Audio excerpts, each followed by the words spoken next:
Welcome back everyone, I'm Art a la carte, and today I'm going to show you how to draw a really cute chameleon. Because we're going to draw this as a cartoon, we're going to use some just very simple basic shapes. I'm going to start off with a circle shape for the head of the chameleon, and about the same, maybe just a little bit smaller circle for the body. And you'll notice I'm making this a little bit more of an oval, going in a length. I have the top of the head here, the arms, the back legs, and the tail. This way so it's a little bit more of an oval, but not quite. You don't want to make it long, just a little bit longer this way than this way. Alright, so this is going to be the backbone of our chameleon here, and I'm going to bring this down and then decide whatever you want to do with the tail. So I'm just going to have this tail wrap around just like so. Now for the front of the chameleon, I'm going to find kind of the front of his head, which would be right about here. I'm going to cone that out just a little bit. I'm going to bring this up, get this really cool ridge on the top of their head, just like so. And then bring the underside of his little chin. And then his little legs will go right here. One leg. And then his little back leg, little toes.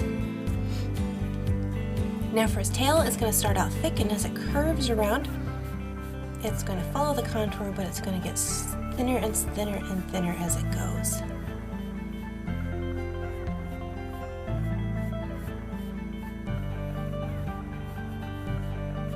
Like so. So there we have our chameleon body. Now let's go ahead and put a circle in here for the chameleon's eyes. And the fun part is that a chameleon can look in a variety of different directions. So I'm going to have him just looking kind of forward a little bit. But to make that really cool chameleon eye, I'm going to attach 4 lines coming up there. Make his eye part just a little bit bigger. If you want to, you can go ahead and opt not to draw on a mouth line if you want. So to test this out, I'm going to draw really, really lightly. And the first one I'm going to put just a little side mouth, just like that. But maybe that's a little bit too much expression for my chameleon. So then I might just put a little mouth slit coming in there. And that's pretty cute.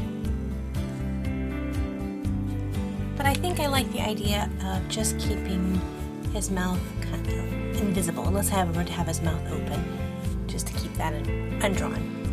Yep, I like that. So the last thing I want to do is determine what he's standing on or sitting on. So I'm going to put just a little bit of a branch coming up here.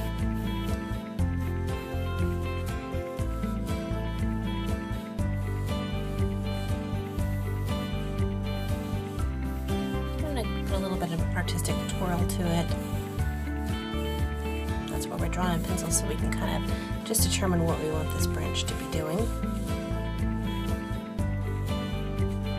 Test out putting like a little bit of a leaf design on here. Not realistic, but just kind of cartoony. See how I like that?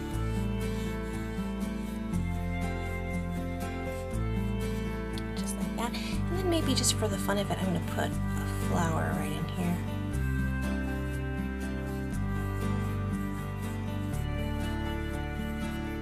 Once you have it designed out, sketched out the way you want it, then you can go back in and either clean it up with your eraser and pencil or move right into the inking part of your drawing. I'm going to grab my Micron 01 and I'm going to go ahead and ink him and the branch in.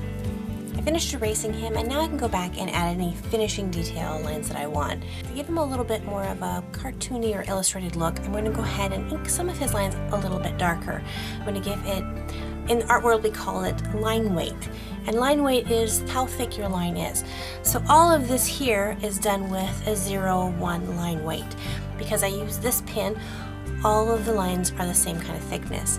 I could change the line weight by using a 0-5, which is a thicker line weight. It would give me a slightly thicker line. But the one I prefer the most is my brush pen. I like this one. This is my Prismacolor brush pen. And I like it because being a brush tip, it can give me several different weights to my line. If I push very lightly, I'm going to get a very thin weight, and if I give it a strong pressure, it's going to give me a thicker line. So it's a little fun to work with, but it does take a little bit of practice.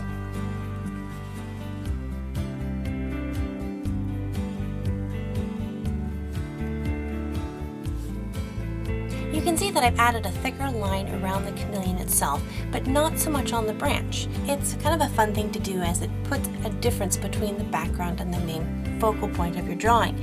So play around with it, see what you kind of like.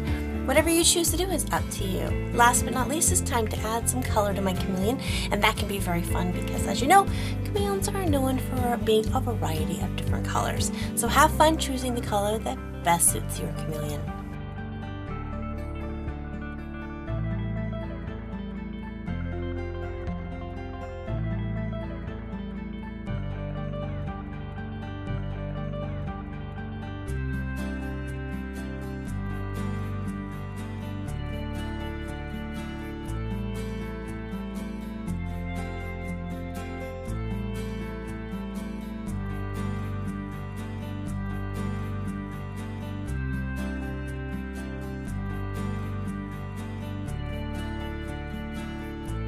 You can be totally creative in painting your own chameleon, and I would love to see what you come up with. So make sure that you post those on my Facebook page. I'll put a link to my Facebook page in the description box below. So thank you guys so much for watching, and enjoy drawing your own beautiful chameleons. And until next time, God bless you guys. Bye-bye.